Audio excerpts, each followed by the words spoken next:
La Bible est explicite sur la venue de l'Antéchrist sur terre et sur le grand pouvoir qu'il exercera sur toutes les nations. Examinons ce que l'apôtre Paul a écrit dans sa lettre aux Thessaloniciens. « Et alors paraîtra l'impie, que le Seigneur Jésus détruira par le souffle de sa bouche, et qu'il anéantira par l'éclat de son avènement.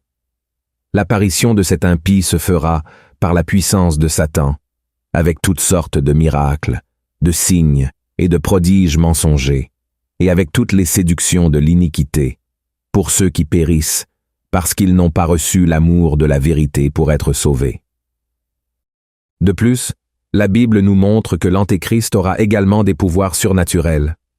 Dans l'Apocalypse, chapitre 13, il est écrit qu'il fera descendre le feu du ciel et accomplira de nombreux miracles qui émerveilleront les foules. Alors il deviendra le sauveur de ces personnes et luttera contre le peuple de Dieu, et le monde célébrera la mort de ceux qui n'ont pas renié leur foi en Christ. Et quand il semblera que l'Antéchrist a remporté la victoire et a vaincu le peuple de Dieu, Jésus reviendra. La gloire du Christ couvrira le ciel, et sa puissance dominera toute la terre. Et alors Satan sera vaincu et jeté en enfer, avec l'Antéchrist et le faux prophète. Voyons ce que dit la Bible. « Et le diable, qui les séduisait, fut jeté dans l'étang de feu et de soufre, où sont la bête et le faux prophète, et ils seront tourmentés jour et nuit, au siècle des siècles. » Et une question que presque tout le monde se pose au sujet du retour du Christ est la suivante. Pourquoi n'est-il pas encore revenu? Qu'est-ce qui l'en empêche? Quand reviendra-t-il pour rassembler son Église et régner sur la terre? Après tout, mes frères, plus de 2000 ans se sont écoulés, et jusqu'à présent, le Seigneur n'est pas revenu. Qu'est-ce qui reste encore à arriver? Et c'est précisément de cela dont je veux discuter avec vous dans la vidéo d'aujourd'hui. Nous allons découvrir quelle sera la dernière chose qui doit se produire pour que Jésus revienne, selon la Bible. Mais avant de commencer, je voudrais vous demander de laisser déjà votre like, de vous abonner à ma chaîne et d'activer la cloche pour recevoir les notifications de YouTube chaque fois que je publie une nouvelle vidéo, d'accord? Je veux vous aider dans votre marche avec Dieu chaque jour. Alors, allons-y. Le chapitre 24 de l'Évangile de Matthieu relate le moment où Jésus répond à l'interrogation des disciples concernant son retour. Ils voulèrent savoir comment et quand cela se produirait, et voyez ce que le Seigneur a dit. « Prenez garde que personne ne vous séduise, car plusieurs viendront sous mon nom disant « C'est moi qui suis le Christ ». Et ils séduiront beaucoup de gens. Vous entendrez parler de guerres et de bruits de guerre. Gardez-vous d'être troublés, car il faut que ces choses arrivent. Mais ce ne sera pas encore la fin. Une nation s'élèvera contre une nation, et un royaume contre un royaume, et il y aura, en divers lieux, des famines et des tremblements de terre. Tout cela ne sera que le commencement des douleurs. Alors on vous livrera au tourment, et l'on vous fera mourir, et vous serez haïs de toutes les nations, à cause de mon nom. » Regardez cela, frères et sœurs. Jésus voulait bien expliquer aux disciples ce qui devait arriver dans le monde avant son retour, et selon lui, la première chose qui devait arriver était les guerres, et les royaumes se levant les uns contre les autres, et les nations se levant les unes contre les autres. Si nous examinons bien l'histoire du monde, nous verrons que cela s'est déjà produit.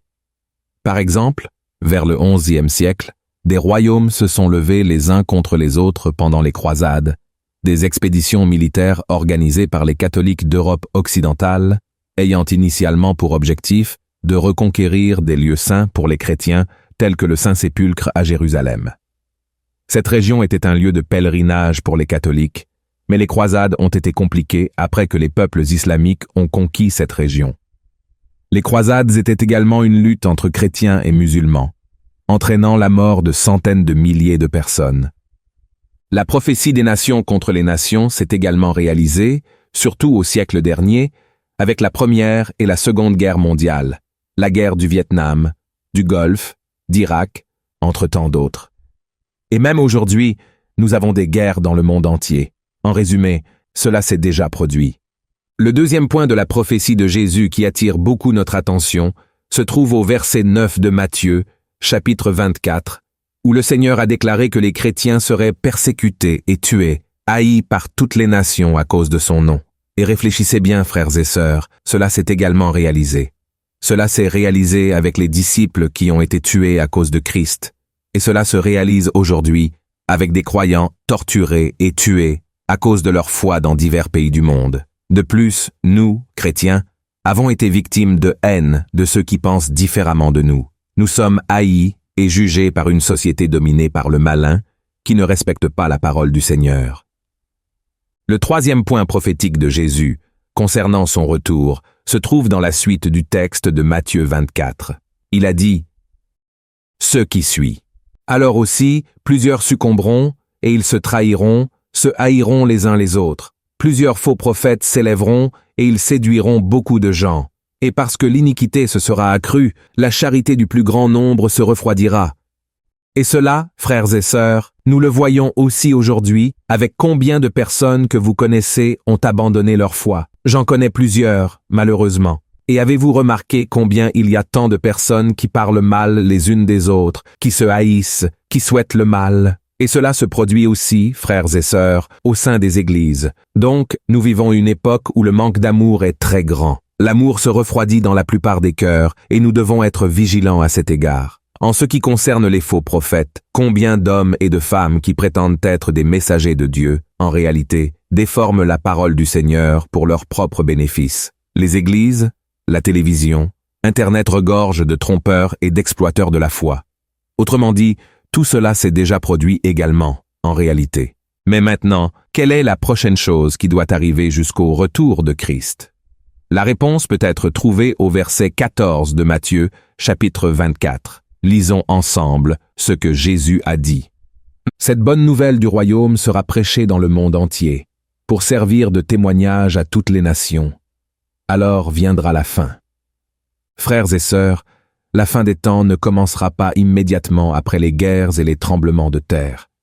Elle viendra lorsque toutes les nations entendront l'évangile de Christ. Lorsque le Seigneur mentionne les nations, il fait référence aux gentils, c'est-à-dire à tous ceux qui ne sont pas israélites. À ce moment-là, lorsque Jésus parlait avec ses 12 disciples, seuls les Juifs en Israël connaissaient son existence. Mais il voulait que tous sachent qu'il ne reviendrait pas avant que toutes les nations n'aient entendu son message, y compris nous. Et cette partie de la prophétie se réalise également. 2000 ans se sont écoulés, et qu'est-il arrivé?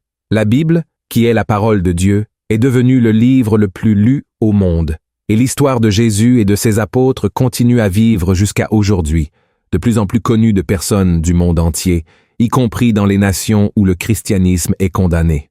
De nos jours, pratiquement toutes les nations savent qui est Jésus, même si elles ne veulent pas le reconnaître comme le Fils de Dieu.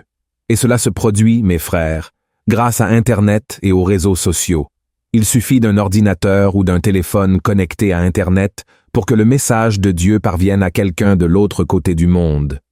Et c'est merveilleux, car de plus en plus de personnes reconnaissent Jésus comme le Seigneur de leur vie. Alors, mon cher frère et ma chère sœur, soyez très attentifs à tout ce qui se passe. Si vous regardez cette vidéo maintenant, sachez que ce n'est pas une coïncidence. L'Évangile atteint le monde entier, et vous devez rester connectés au Seigneur. Soyez très vigilants, car la prophétie se réalise. Amen. Je sais que cela peut sembler que Jésus tarde à revenir, mais il y a une raison à cela. C'est que Dieu, à cause de son amour, de sa miséricorde, veut que le plus grand nombre de personnes se repentent de leurs péchés et croient en son Fils pour être sauvés. Alors, ne soyez pas comme ceux qui se moquent et qui vivent comme si Jésus ne devait jamais revenir. Au contraire, attendez le Seigneur avec joie et marchez dans ses voies chaque jour. Amen. Et juste pour conclure, je veux lire avec vous un passage qui se trouve dans 2 Pierre, chapitre 3, qui dit ainsi « Sachant avant tout que, dans les derniers jours, il viendra des moqueurs avec leurs railleries, marchant selon leur propre convoitise, et disant « Où est la promesse de son avènement ?» Car depuis que les pères sont morts, tout demeure comme dès le commencement de la création.